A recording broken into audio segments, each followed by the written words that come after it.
নমস্কার, আপনাদের সকলকে আবারও স্বাগত জানিয়ে আজকের গল্প শুরু করছি।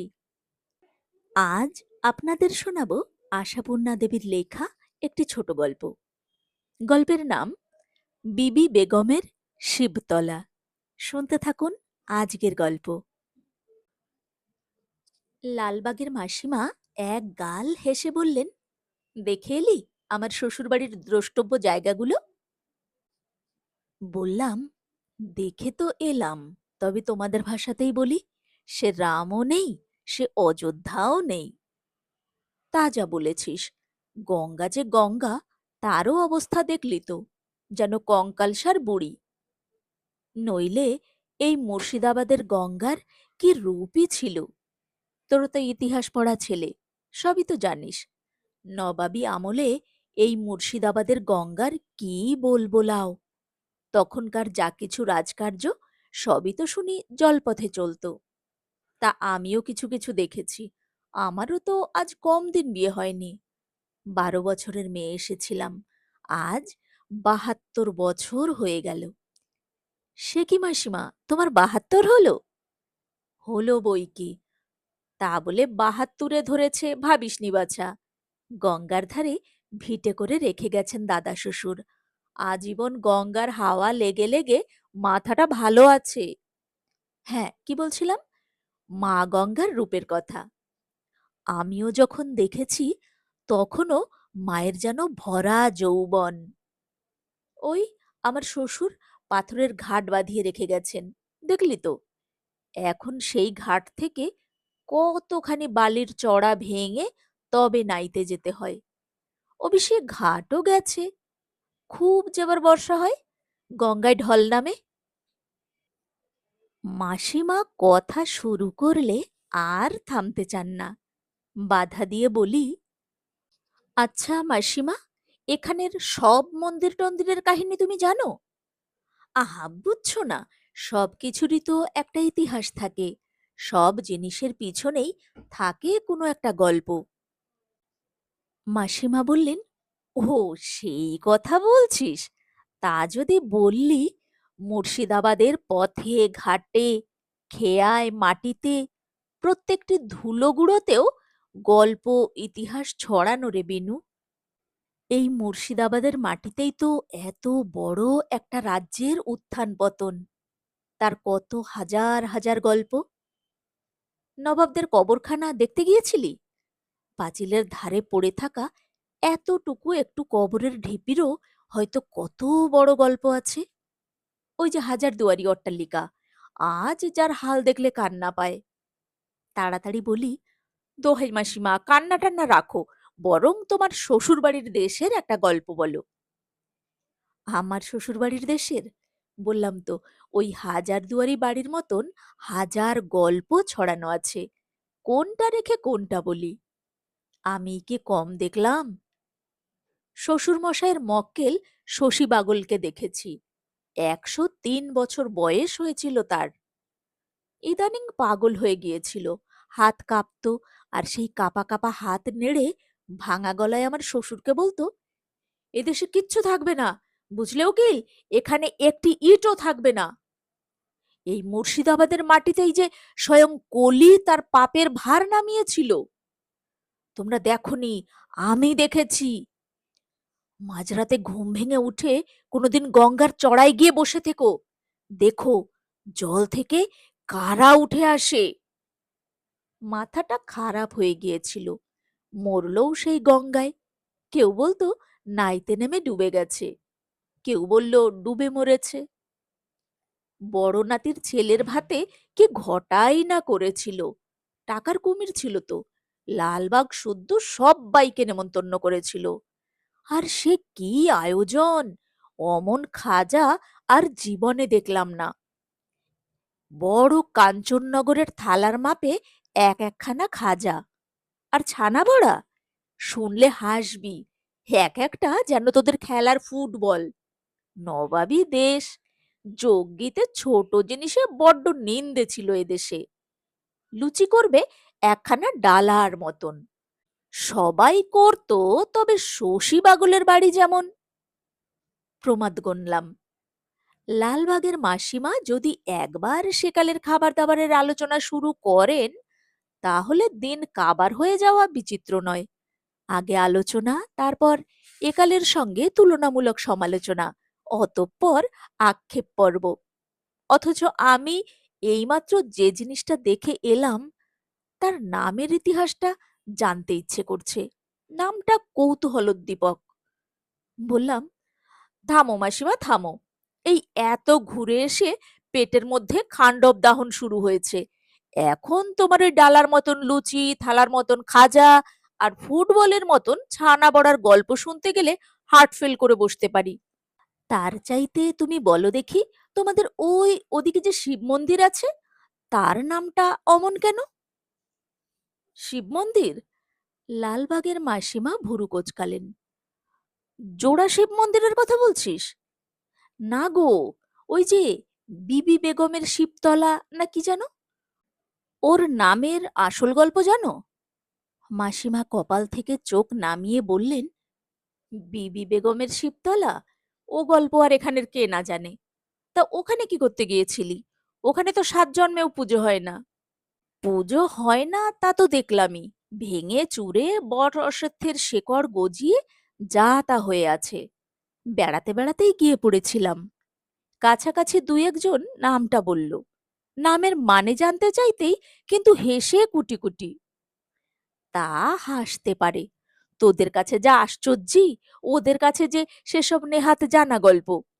ও শিব মন্দির হলো নবাবের এক হিন্দু বেগমের প্রতিষ্ঠিত মন্দির। বললাম, সেটা আন্দাজে বুঝতে পারছিলাম, কিন্তু ভাবছি সেকালের কোন উদার ব্রাহ্মণের কাছে এই পারমিশন পেয়েছিলেন ভদ্রমহিলা? বিধর্মীর টাকায় শিব মন্দির প্রতিষ্ঠা করতে রাজি হয়েছিল সেকালের বামুন? হয়নি, সেই তো কথা। এখানের কেউ রাজি হয়নি। তবে টাকা হলো জগতের সকল দরজার চাবিকাঠি। অনেক টাকার লোভ দেখিয়ে শান্তিপুর থেকে নাকি এক বামুন আনিয়েছিল ঠাকুর প্রতিষ্ঠা করতে। তা বিবির কপাল, বামুন নাকি প্রতিষ্ঠা টতিষ্ঠা করে বেলা পড়ন্তই যেই না মাত্তর জল খেতে বসেছে, সেই মাত্তর মাথা ঘুরে পড়ে গিয়ে সন্ন্যাস রোগে মারা গেল। বললাম, খুবই স্বাভাবিক। যতই অর্থলোভী হোক, তবু সেকালের ব্রাহ্মণ। এ কাজ করতে মনের ওপর দিয়ে কম ঝড় তো বয়নি বেচারার। ব্লাড প্রেশার বেড়ে উঠতেই পারে। যাক, তাহলে বেচারার মন্দিরে পুজো আর হলো না? কই আর, আর হবেই বা কেন? তুই ছুড়ি বামুনের ঘরের বিধবা হয়ে নবাবের বেগম বনে বসে থাকলি, আর শখ করে গেলি কিনা শিব মন্দির গড়তে? হিন্দুদের দেবদেবী কি ছেলে খেলার জিনিস? আহা মাসিমা, সে হয়তো মনে প্রাণে হিন্দুই ছিল। ইতিহাসে এমন আকছার দেখা যায়। যায় জানি, তবে যার যা কপাল। নইলে। বললাম, মাসিমা ভীষণ খিদে পেয়েছে, খেতে দাও আগে। খেতে খেতে শুনবো তোমার গল্প। লিখছিলাম, মুর্শিদাবাদের গঙ্গা রূপসী, রাজ তরঙ্গে তরঙ্গিনী। হালিশহরের গঙ্গাও কম নয়, সাধক পণ্ডিতদের দেশ। তখনও রামপ্রসাদের সুরের ধ্বনি হালিশহরের সুরধ্বনির তীরে তরঙ্গে কাঁপছে। সেখানে যত পণ্ডিত আর বিধানদাতার বাস। বাংলাদেশে বিধানে নবদ্বীপের পরেই হালিশহর। তাই কুলে কুলে ভরা গঙ্গার দিকে নিষ্পলক নয়নে তাকিয়ে বসে ভিজে গামছা চোখে মুখে ঘষে গলার তেষ্টা মেটায় গিরিবালা। তার কপালে এই বিধান। 15 বছরের স্বাস্থ্যবতী মেয়ে, দেহে যেন আসন্ন জোয়ারের কাঁপন। কিন্তু একদিনের নির্জলা উপসেই একেবারে কাঠ হয়ে যায় মেয়েটা। আশ্চর্যি! ওর পিসি রামমণি আর ছোট খুড়ি মঙ্গলা, তারাও তো 10 বছর বয়স থেকে এই নির্জলা উপোস করছে। কই, গিরির মতন এমন ডানচোষা হয়ে যায় না তো। বরং তারা সংসারের যত বাড়তি কাজ বেছে বেছে একাদশীর দিনের জন্যই রাখে। সেদিন সময় থাকে অগাধ। খাওয়াই তো কাজ, খাওয়া না থাকলে কাজও থাকে না। নিরামিষ ঘরে তো সেদিন শেকল তোলা থাকে। তাতে কম সময় বাঁচে? গিরিবালাও সব পারে না। গিরিবালা ঘরের জানলা দিয়ে নিষ্পলক নয়নে মা গঙ্গার ওই অথই জলের দিকে তাকিয়ে থাকে, আর গামছা ভিজিয়ে হাতে পায়ে চাপে, চোখে মুখে ঘষে। কে জানে তাতে ওর কাঠগলা একটু সরস হয় কিনা। মঙ্গলা আর রামমণি নিত্য গঙ্গা স্নানে যায়। অবশ্যই সকলেই যায় এই অঞ্চলে, গঙ্গাই তো এখানকার সব। গিরিবালাও আজন্ম গিয়ে এসেছে, পিসির কোলে চড়ে এতটুকু বেলা থেকে এখনো যায়, শুধু একাদশীর দিন বাদে। একাদশীর দিন গিরিবালা গঙ্গা নাইতে পায় না। ওর বিধানদাতা জ্যাঠামশাইয়ের বিধান, তিনি নাকি দেখেছেন বয়াস্তা গিরিবালার চিত্ত এখনো রীতিমতন চঞ্চল। এমনও হতে পারে যে গিরি স্নান করতে ডুবে আকণ্ঠ জল পান করে নিল। এত বড় মারাত্মক ব্যাপার ঘটে গেলে আর রইল কি, তার চাইতে বাড়িতে তোলা জল ভালো। সেটা মা, জেঠি, খুড়ি, পিসির চোখের উপর তবু। পাতকুয়ো থেকে জল তুলে নিয়ে চান চলবে, লুকিয়ে আকণ্ঠ জল পান করে নেওয়া চলবে না। কিন্তু এবারে একাদশী নিয়ে এক গণ্ডগোল। একাদশীর দিন পড়ায় পাড়ায় ঘুরে ঘুরে ৭ ঠাকুরের দোরে জল দিয়ে তবে বাড়ি ফেরা রামমণির অভ্যাস। তিনি নাকি আজ কোথা থেকে শুনে এসেছেন ২ দিন ২ রাত উপোস এবারে। এমনটা তো হয় না, কিন্তু হয়েছে। আর কানে যখন একবার শুনেছেন, উপোস ভেঙে তো পতিত হতে পারেন না রামমণি। চৈত্রের বেলা, এক প্রহর বেলাতেই সূর্য ঠাকুর রাক্ষসের মতন জ্বলতে শুরু করেছেন। মঙ্গলার ঘাড়ে আশঘরের হেসেলের ভার। সব চুকলে আর একবার চান করে তবে রামমণির কাছে খেতে বসে মঙ্গলা। সম্প্রতি তো আবার গিরিবালা ভর্তি হয়েছে এই ঘরে। ৩ জনেই একসঙ্গে বসে। আজও বিশেষ সে পাট বন্ধ। মঙ্গলা রান্নাঘর থেকে জ্বলন্ত কড়ায় লাফানো কটা কাটা কই মাছকে খুন্তি দিয়ে পিটিয়ে পিটিয়ে সোজা করতে করতে কালি হয়ে যাওয়া মুখ বাড়িয়ে বলে, কোথা থেকে শুনে এলে ঠাকুরজি? ওগো, যেমন তেমন জায়গা থেকে নয়, আমার কদম ফুলের গুরু এসেছেন কাটোয়া থেকে, তিনিই বিধান দিয়েছেন। আজ শাক্তর, কাল বোষ্টমের, এসব হচ্ছে নতুন বিধেন। মঙ্গলা আশান্বিত মুখে বলে, তবে আমাদের আর ২ দিন কেন ঠাকুরজি? আমাদের শ্বশুর বংশ তো মস্ত শাক্ত বংশ। রামমণি ভুরু কুঁচকে বলেন, সেই আনন্দেই তবে কাল সক্কালে ঘুম থেকে উঠে ২ ঘটি জল গলায় ঢেলো ছোট বউ। তবে আমি যখন একবার কানে শুনেছি, আমার ও ২ দিনই। একাদশী একাদশী, তা কি বে শাক্তর, কি বে বোষ্টমের। মাছগুলোর লাফানি বন্ধ হয়ে গেছে, তবু মঙ্গলা মাছগুলোকে পিটোতেই থাকে। ননদের কথার আর উত্তর দেয় না। জানে রামমণির ব্যবস্থা তাদেরও ব্যবস্থা। গিরিবালা কাছে বসে শাক বাঁধছিল। হঠাৎ হি হি করে হাসতে হাসতে বলে, কি মজা ছোট খুড়ি, কি মজা! বেশ, ২ দিন, ২ দিন গেরস্থর চাল বাঁচল। মঙ্গলা একবার ওর দিকে তাকিয়ে মুখ ফিরিয়ে নিয়ে ধরা গলায় বলে, বাঁচলে তোর বাপ জ্যাঠার বাঁচল, আমার আর কি। আহা, সে কি, তোমার হলো গে শ্বশুরের বংশ। দূর বাবা, এ শাকের বোঝা যে আর ফুরোচ্ছে না। রাবণের গোষ্ঠীর কি কিছুতেই কুলোয় না গা। কাল থেকে গোয়ালের বিচিলির আটি এনে কুচিয়ে দেবো। ছোট খুড়ি, রইল তোমার শাক, আর বাঁচতে হবে না। মঙ্গলা বলে, থাক মা থাক, তুই যা একটু হাওয়ায় বসগে যা। যতই হোক, তোর এখনো বালা ধাত।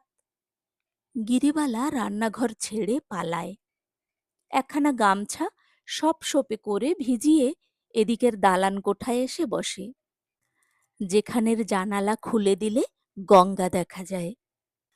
গঙ্গার দৃশ্যে চোখ জুড়োয়, গঙ্গার হাওয়ায় গা জুড়োয়। উপসী গা, পিত্তির জ্বালায় ছটফটে গা। কুলে কুলে ভরা গঙ্গা। নৌকো আছে, ছোট বড় মাঝারি। ধারে ধারে মাঝগঙ্গায় মালের নৌকো, যাত্রীর নৌকো। ওই দূরে যে বড় নৌকাখানা চলেছে হেলে দুলে, অথচ এমনিতে মনে হচ্ছে বুঝি স্থির হয়ে দাঁড়িয়ে আছে। ওই রকম একখানা নৌকা বোঝাই হয়ে সেবার কাশি গিয়েছিল হালিশহরের যত বুড়িরা। কাশির পাণ্ডা এসে নিয়ে গিয়েছিল, পিসিও গিয়েছিল তার সঙ্গে।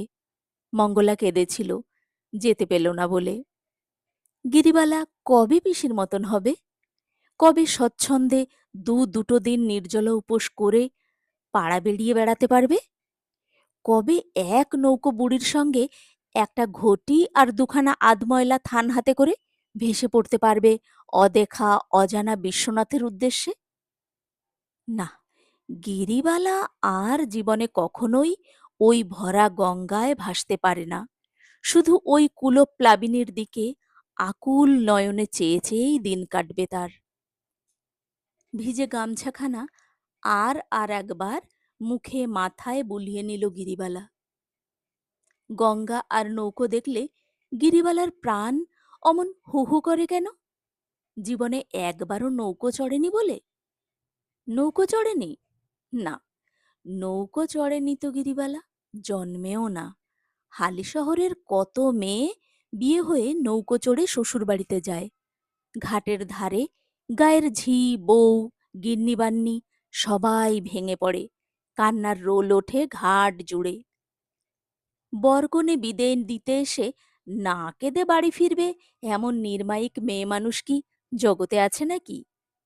গিরিবালার শ্বশুরবাড়ি এপাড়া থেকে ওপাড়া, গিয়েছিল পালকি চড়ে।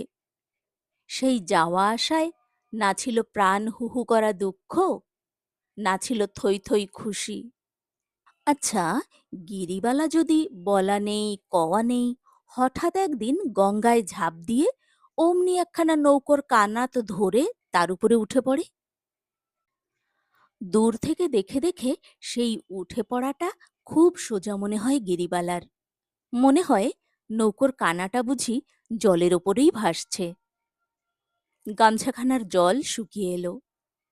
চৈত্রের টান হাওয়ায় না গিরিবালার পিত্তি জ্বর জ্বর হাতে পায়ের উত্তাপে? উঠে গিয়ে আবার ভিজিয়ে আনবে এই ইচ্ছে আর হয় না। শুধু শরীরের সমস্ত জোরটা দিয়ে গামছাখানাকে পাকিয়ে পাকিয়ে নিংড়োবার চেষ্টা করে। গিরিবালার মা স্বামীর কাছে গিয়ে আছড়ে পড়ে। তোমার বিধানদাতা বোনের বিধান শুনেছ? দুদিন উপোস। ছোট মুখুজ্জে চিন্তান্বিত স্বরে বলে, হ্যাঁ, ওইরূপ একটা আন্দোলন উঠেছে। এই শাক্তভূমি হালি শহরে গোস্বামী মতের কোনো প্রতিষ্ঠা ছিল না, কিন্তু সম্প্রতি নাকি একজন গোস্বামী এসে এই বিধান দিচ্ছেন। গিরির মা আগুন হয়ে বলে, দিচ্ছেন বললেই মানবে তোমরা? নিজেদের শাস্ত্রর বিধি নেই তোমাদের?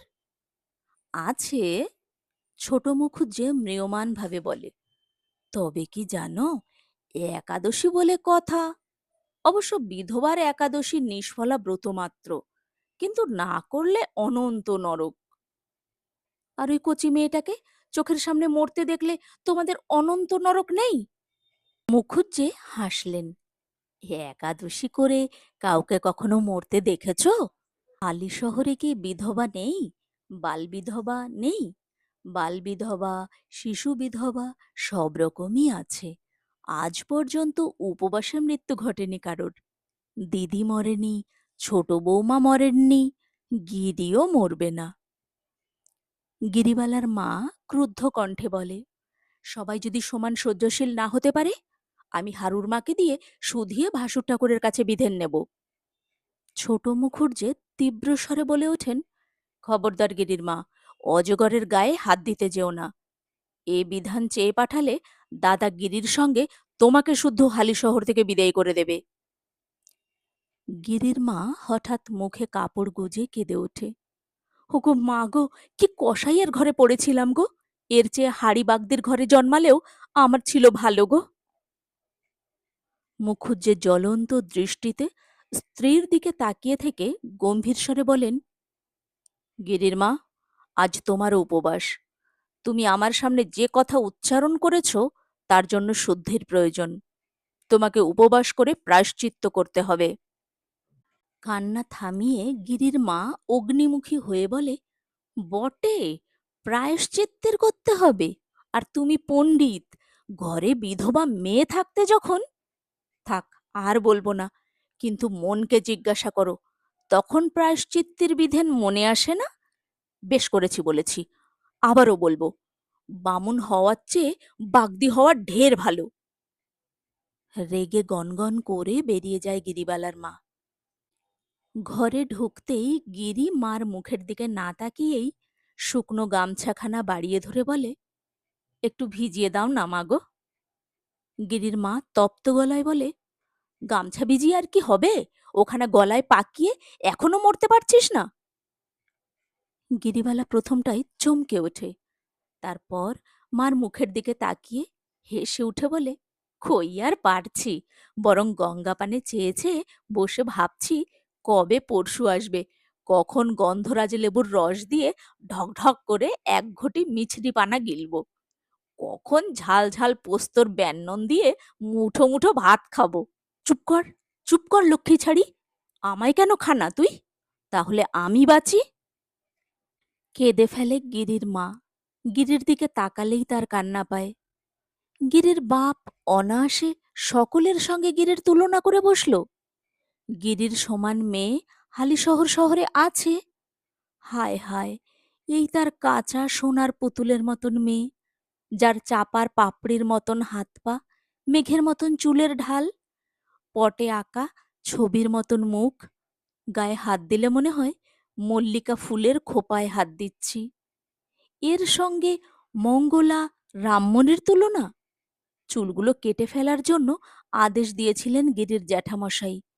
গিরির মা কেঁদে কেটে রসাতল করে সে আদেশ নাকচ করেছিল। যাক, মনের কথা শোনা যায় না তাই রক্ষা। আর মাতৃস্নেহে অপরাধ নেই তাই ভালো। মা যশোদাও যে সকল বালকের মধ্যে থেকে গোপালকে পৃথক করে কোমলাঙ্গ ভাবতেন। গিরির মা যদি ভেবে থাকে তার মেয়ের যেমন কষ্ট, এমন কষ্ট আর কখনো কেউ পায়নি, তাহলে অন্যায় হয় না।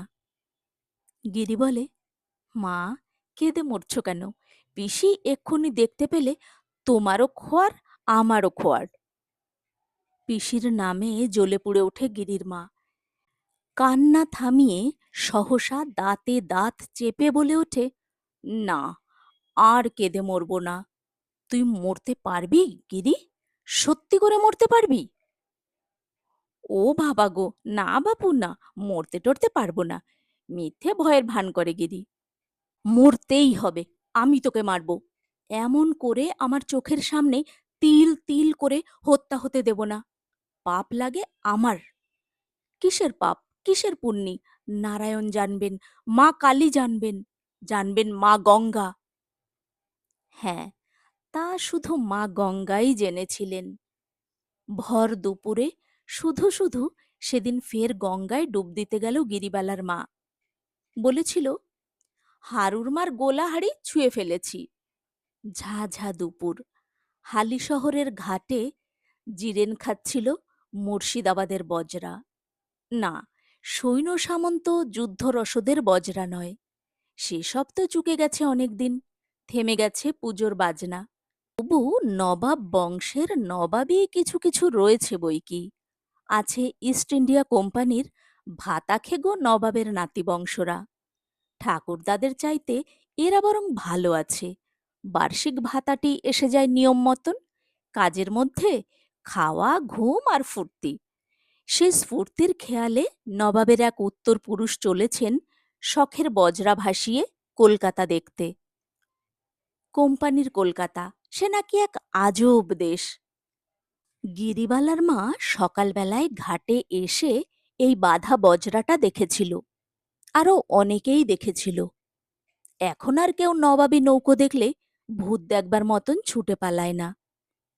কোম্পানির রাজ্য হয়ে বেঁচে গেছে গেরস্তর মেয়েরা। লোকেরা বউ মেয়ে নিয়ে নিশ্চিন্তি হয়ে সংসার করছে। জানে কোম্পানির রাজ্যে আইন আছে, জোর যার সব তার নয় এখন। অনেকের মতন গিরিবালার মাও সকালবেলায় দাঁড়িয়ে দেখেছিল। দেখেছিল সকালের আলোয় বজরার ছাদে দাঁড়িয়ে রয়েছে একটা জ্বলন্ত আগুনের শিখা। কাঁচা সোনার রঙও এর কাছে লাগে না। তার উপরে জড়ানো জরি, সলমা, চুমকি, রেশম, ভেলভেট। ঘাটের আর ৫টা মেয়ে চুপি চুপি বলল, নবাবের নাতি, নেমাজ পড়ছে। রূপ দেখো, যেন জ্বলছে। রূপ জ্বলেছিল, আর সেই রূপে ঝলসে গিয়েছিল গিরিবালার মা। সেদিনই দুপুরবেলায়, ঝাঁ ঝাঁ দুপুরে, আবার ঘাটে এলো সে, ছুতো করে অবেলায় নাইতে। দেখলে চরে নেমেছে বজরার একটা দাসী, হাতছানি দিয়ে ডাকল, বলল, এই নৌকো কলকাতায় যাচ্ছে? হিন্দু ব্রাহ্মণের ঘরের মেয়েরা কেউ কখনো এদের সঙ্গে ডেকে কথা কয় না। দাসীটা কৃতার্থ হয়ে নম্রভাবে বলল, হ্যাঁ মা ঠাকরুন। কখন ছাড়বে? রাতে।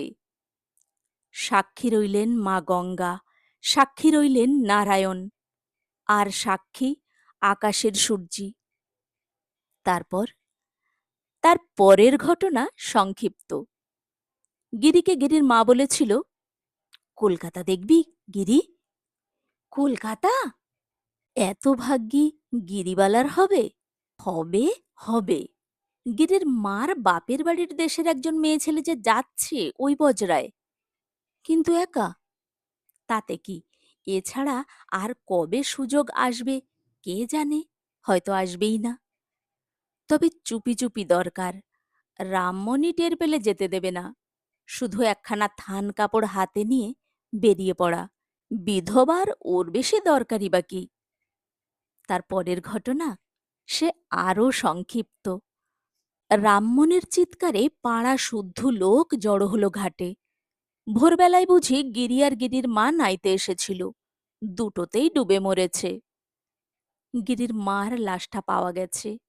ঘাটের ধারেই ঘাড় গুজে কেমন হুমড়ি খেয়ে পড়েছিল। গিরির দেহ পাওয়া গেল না। খোঁজা হয়েছিল একটু, কিন্তু সে তো মনকে চোখঠারা। কে না জানে, মা গঙ্গা যাকে নেন তাকে জন্মের মতোই নেন। গিরির চিহ্ন, গিরির থানখানা শুধু আঁকড়ে ধরা ছিল গিরির মায়ের হাতের মুঠোর মধ্যে। শেষ চেষ্টা করেছিল বৈকি গিরিবালার মা, প্রাণপণ চেষ্টাই করেছিল নিশ্চয়ই, কিন্তু থানখানাই শুধু ধরে রাখতে পেরেছে, পারেনি নিজের প্রাণটা ধরে রাখতে। কে জানে কত ঢেউ খেয়েছিল, নইলে ভোরের থেকে এই এতটুকু সময়ের মধ্যে অমন করে ফুলে ওঠে। কলম নামিয়ে রেখেছিলাম। লালবাগের মাসিমা অবাক হয়ে গালে হাত দিয়ে বলেন, ও মা, কি কাণ্ড!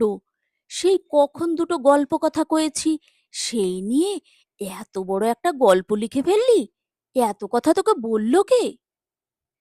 গম্ভীরভাবে বললাম, গিরিবালার প্রেতাত্মা। দুগ্গা দুগ্গা, ওসব নিয়ে ঠাট্টা করতে নেই বাছা। ঠাট্টা নয় গো মাসিমা, সত্যি। বিবি বেগমের শিবতলার ধারে গিরিবালার প্রেতাত্মা বসে বসে নিঃশ্বাস ফেলছিল। এতক্ষণ আপনারা শুনছিলেন আশাপূর্ণা দেবীর লেখা ছোট গল্প বিবি বেগমের শিবতলা। সত্যি, গল্পটি পড়তে পড়তে মনটা খুব ভারী হয়ে এলো। এই গল্পটি আপনারা কে কোথা থেকে শুনছেন এবং গল্পটি শুনে আপনাদের কেমন লাগলো কমেন্ট বক্সে অবশ্যই লিখে জানাবেন। ভালো লাগলে লাইক দেবেন, বন্ধুদের সঙ্গে শেয়ার করবেন। আর আমার চ্যানেলটি যদি এখনো সাবস্ক্রাইব করা না থাকে, তাহলে এ ধরনের আরও অনেক গল্প শোনার জন্য চ্যানেলটিকে সাবস্ক্রাইব করার অনুরোধ রইল। সবাই খুব ভালো থাকুন।